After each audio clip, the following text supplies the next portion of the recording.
this video on psychedelic safety, I want to talk about the possibility of replicating a pattern at increased velocity, which is what a potentizer, a amplifier does.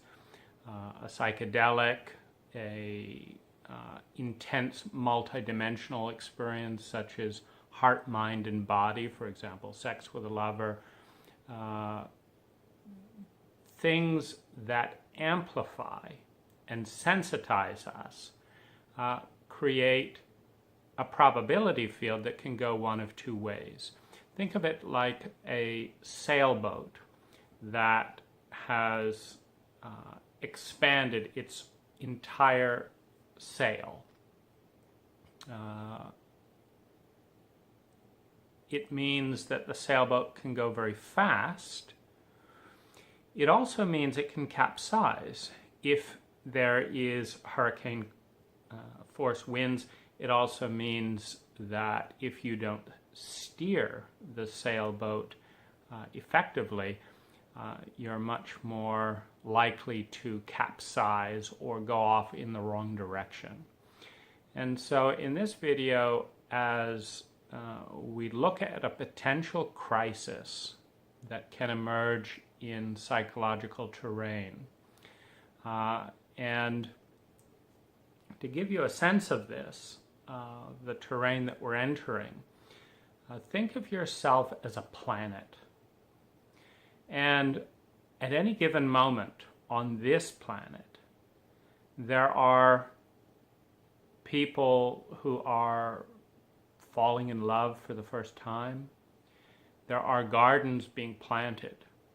There are new business and dreams being born. There are people going through rehab and cleansing their bodies, but there's also people being raped. There's also children being abused. There are also spouses being terrorized. There are also people being bullied, being shamed. And within the kind of cultural and global context, there are also points on the planet where there's solid ice. There are points on the planet where it's so hot you'd be dehydrated in a few hours. There are volcanoes erupting and churning molten lava. There are forests.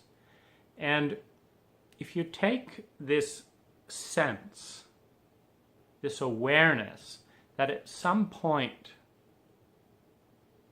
on the planet at any given moment,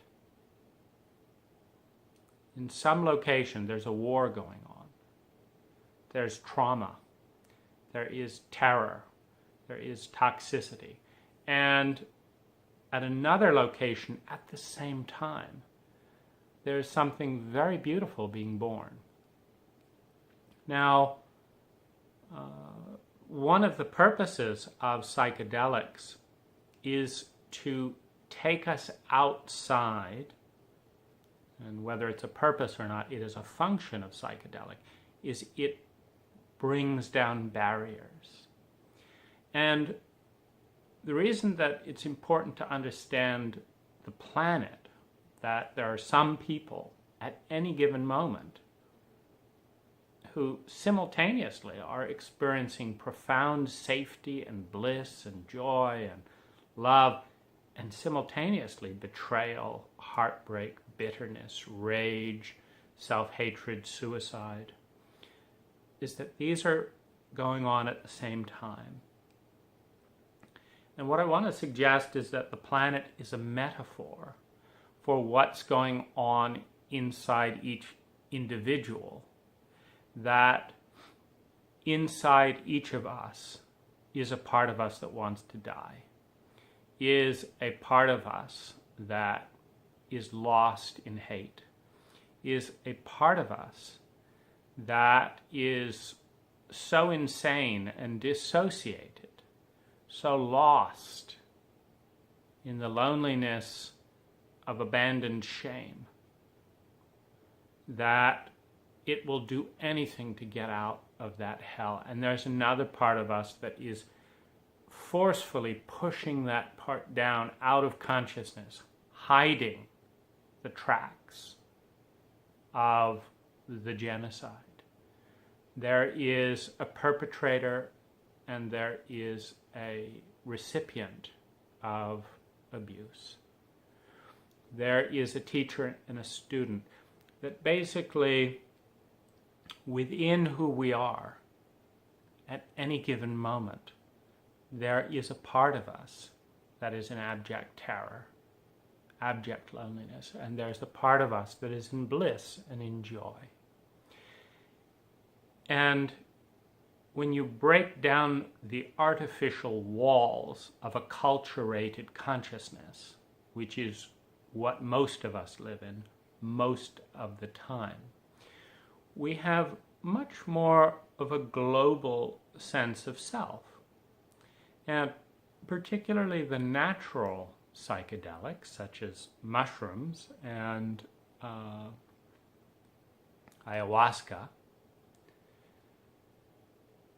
will, in their teaching, and I'm going out on a limb beyond my personal expertise in this area, just having spent a few hundred hours recently exploring Terence McKenna and other things, who have a lot more experience than I do in the full panoply of substance and substance-related journeys. But the more natural substances, particularly for beginners, tend to take us to gentler places on the planet.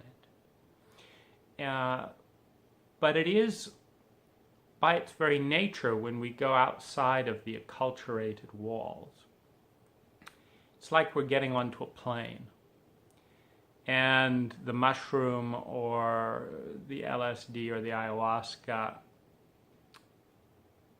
with an organizing pattern that cannot always be understood by our acculturated mind, is selecting the destination in partnership with some part of ourselves, to whether we end up in Beirut in a killing zone, or in the Amazon in a tribal ritual, or in a genocide in Rwanda, or in a mountain peak in the Antarctic. And where we end up outside of our normal boundaries is not, by the very nature of the psychedelic, particularly at higher doses, is not up to the lineal conscious mind. Now, this creates a possible crisis, because what do you do if, in a snap of a finger, your body goes from this room in the normal, predictable pattern of what happens in this part of the world, in this room that is familiar, and suddenly you're out on the streets and there's hordes of beggars clawing at you for some desperate hope, because you've entered part of the psychological landscape that is filled with a desolation of resources, of hope, of kindness, of support. And you show up and you seem to be in pretty good shape. And so you find yourself, being clawed at in desperation. See, what do you do? Because this is a part of who you are. This is a part of who you are. Those beggars are you. Those assassins that are hunting any new entity down that comes into this terrain are you. Those tribal drummers are you. Those gardeners, those rapists, they're a part of the internal psychological terrain. What do you do? And this is one of the reasons I'm a big believer in the conjunction, in the intersection, in the preparation of philosophy, of meditation, Buddhist or otherwise, of writing a diary, of emotional intelligence, of hypnosis and lifting up some of the repressed memories, of psychotherapy and having a safe container in which to explore. Because what this is like is it's like a learning license, a learner's license, driving at low speeds with an instructor. And when you're learning to drive, driving at low speeds with an instructor on safer roads is optimal for all concerned. And although our ego identity, which is largely what is left standing after the genocide of internal dimensions and personas, and it's important to understand that as any human being comes into a culture and grows up, there is a peeling away of layer by layer by layer of psychological awareness and identities that are not welcome in that culture. And these are often the ones who end up as the beggars within the self, as the traumatized and abandoned parts of the self, the parts that are too sensitive to be tolerated by an insensitive culture, the parts that are too feminine in a culture that is chauvinistic to an extent that goes beyond devaluing women to devaluing spontaneity, emotion, and presence, to a culture that will comment, ooh, there's a billionaire from Google, there's a billionaire from so-and-so, what's it like to be a billionaire? In other words, it's all about the external wealth, the car, the this, that, and doesn't comment on the exquisite presence or the innocence, the beauty, the distinction, the artistry of presence as someone walks into the room. That doesn't go over and say, oh, did you see that person? What a beautiful presence they have. This is a cultural imbalance in value. That the masculine, the actions, the physical and monetary power is valued 80% more than the emotional presence. Now, if you don't think this is cultural, just look at it objectively. If no one existed but you,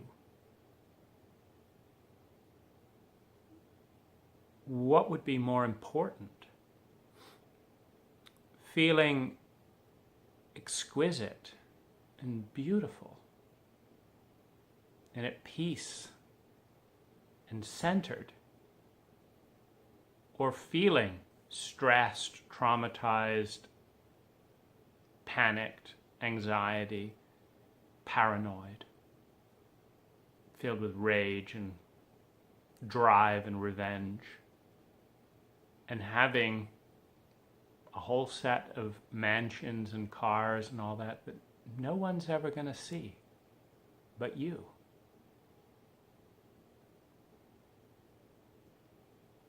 Would you rather be barefoot on a tropical beach and at peace, or spending your time going around maintaining and building these mansions and nobody sees it but you? See, this is the cultural lie. That because we've all agreed that these people are better than, we all want to be valued. And so we go along with this insanity. But when the boundary strips away, we may recognize the profound emptiness of selling out who we are in order to accrue an artificial status, for example. Now,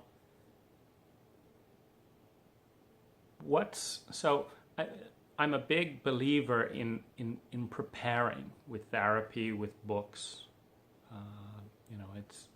I'd done $100,000 of therapy, read several hundred books, meditated a few thousand hours, done extensive energy work. And this was all before the first time I got high, took a psychedelic, have been drunk, and I see that as training wheels, that all this kind of normal stuff is like training wheels. It's operating on the speed of normal consciousness, which is slow, which gives time so that if the panic starts to arise, you can say, wow, I'm wondering what this panic is. Oh, I can see. I'm really terrified of being judged in this area. You can talk about it with a therapist, and they can help you understand how you become this way. How does a human being end up feeling like this? And if you understand the logic of feeling, every single feeling is an accurate reflection of one's environment in the past and the present.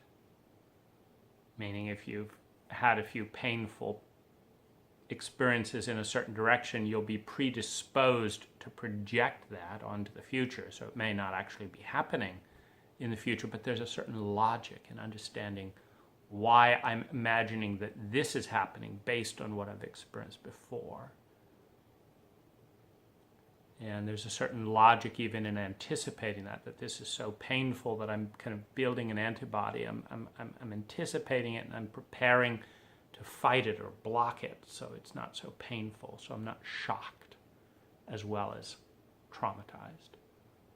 So I'm not surprised and desperately lonely. I'm only desperately lonely, but I anticipated it. So the shock element is reduced by that anticipation. So there's lots of work in this terrain.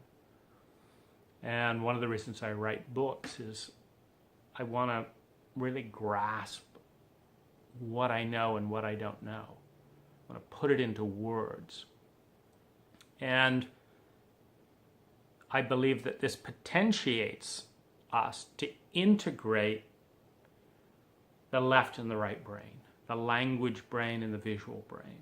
That we need a certain vocabulary of paradigms, vocabulary of ideas, vocabulary of personas and values, so that we, as we start flowing rapidly and chaotically, perhaps, around this entire planet that we are, that we can recognize where we're going, that we can look for the patterns, that we can identify that that's me, that that's not this scary outside thing, that we can identify, here's my desperation, here's my rage, here's my pain, here's my grief, here's my despair, here's my joy, here's my beauty, here's my love, here is my innocence, the beauty of my innocence.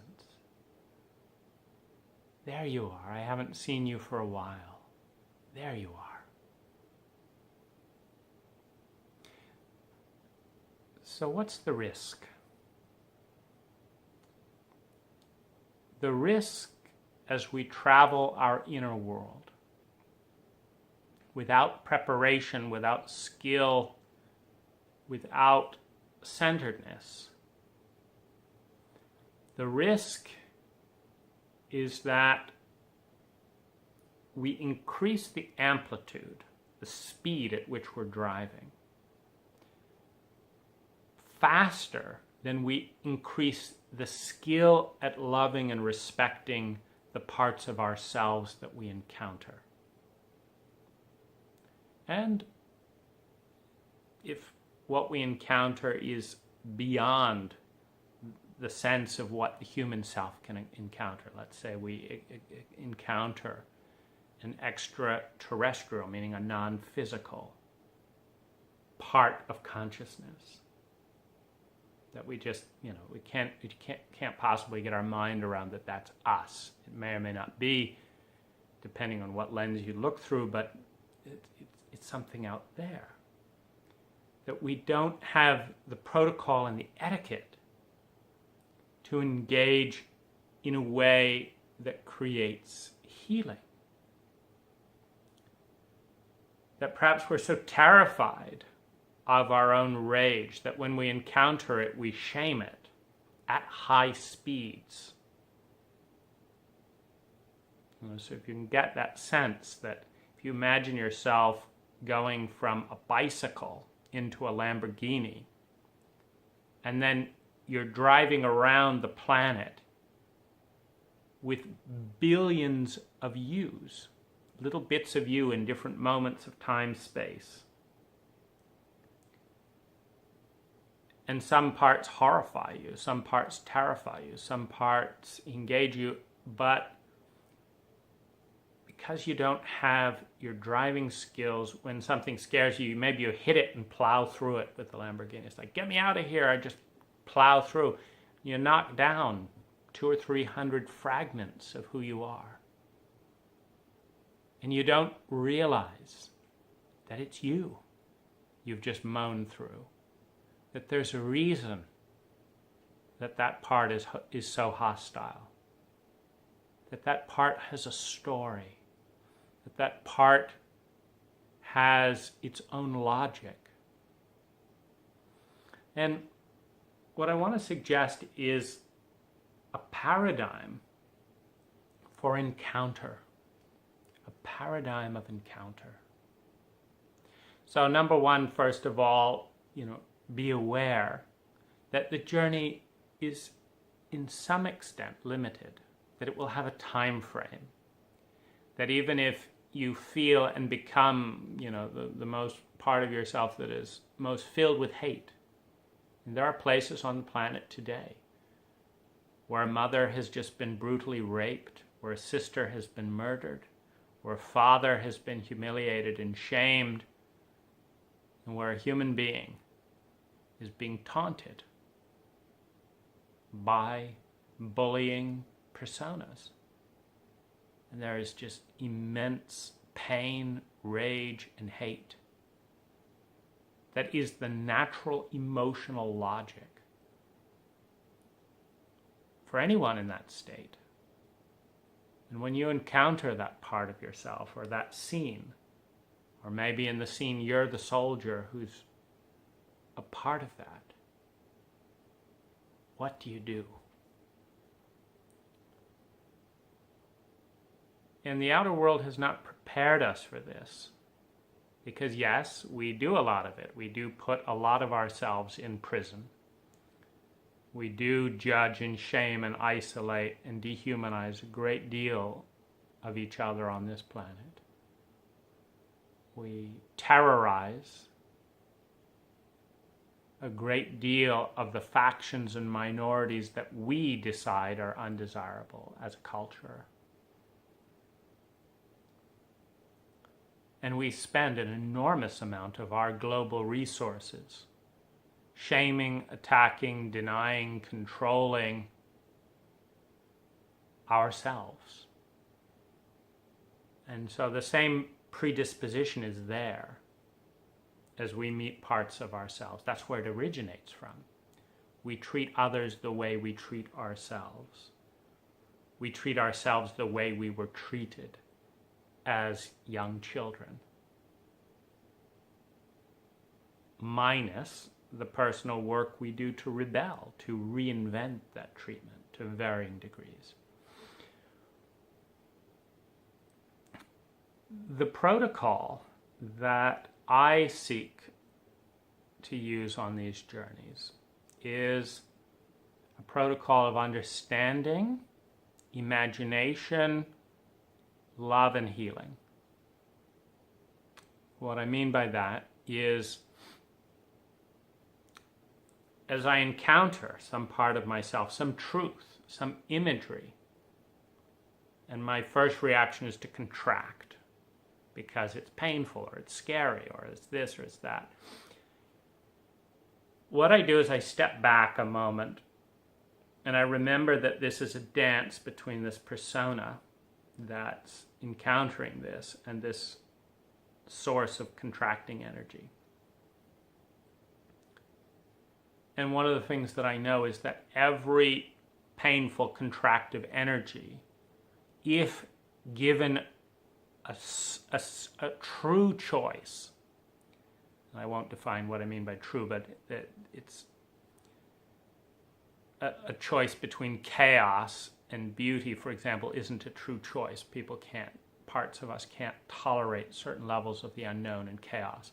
So many parts of us will choose rage over completely uncontrolled and chaotic beauty because it's too ungrounded. They just can't maintain the identity, so they'll pick something very dark because it's solid. So when I say when you're given a true choice, which means masterfully stepping into something more beautiful, it is always taken a true choice. My job is to provide that choice with the presences and the personas that I encounter. It's to give some love to a child. But this is where the imagination part of the protocol comes in, because if I encounter an aching child, and I get overwhelmed because I don't have the love. I'm so terrified of that ache myself. I don't have the love within my persona, the persona that's traveling on the journey, to give to this ache. I'm terrified of being sucked into that ache. So if I'm contracting rather than loving and there's this deep ache, every deep ache needs love, lots of love. So I might create an imaginal portal where I connect this part that's in this ache with some part that can respond. Maybe it's a goddess. Maybe it's an energy of light. Maybe it's a belief or an idea. But my job is to pair the pain, the suffering, the rage, the fear with the forgiveness, understanding, healing, light, etc., equivalent in certainty and volume, so that this energy can release and willingly go into the new shape. Is there a place to fighting oneself? Sometimes, if we're too terrified and lack imagination to provide other support, sometimes we have to beat some part of ourselves before we feel strong and confident enough to be an ally. It's like we can't operate out of terror. So this is the protocol. Encounter, assess, look at the imbalance, look at what will bring balance and healing to that arena within our psyche, to that arena within the global ecosphere, and take a stand for that without judgment.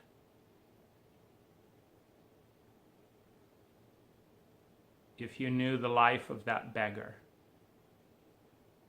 you might understand how you could become that beggar. If you knew the life of that criminal, if you knew the life of that perpetrator, if you knew the life of that victim, you might understand why they go back for more.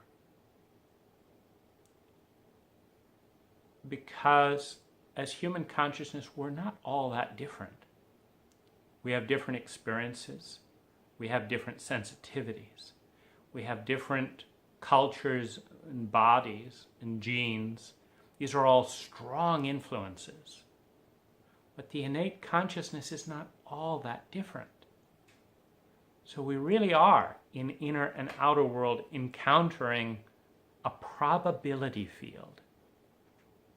In other words, when we meet someone, there is a probability, not a certainty, but a probability that if we were born in that exact time and situation, with that body, with that exact environment, that there's a probability that we would act and behave somewhat similarly than them. But that doesn't mean that the way they're acting is healthy for themselves, for you, for the planet, for anything. It's just logical. It's not healthy, but it's logical. And the question is, how can you bring something into that environment that changes the variable, that provides another choice? So if you can do this at high speed, it's a potent kind of round-the-world diplomatic mission of peace, love, and harmony. If you cannot, if you abandon every child you meet, if you betray and lie, if you turn away and judge and attack, you will terrorize the inner terrain at high speed. And it's better you don't go on the journey. And that's why I'm a big advocate of going in gently, preparing thoroughly and deeply, and understanding that you will in time meet every single part of who you are. And the trick is to go slow enough so that by the time that you meet this part, you're willing and able.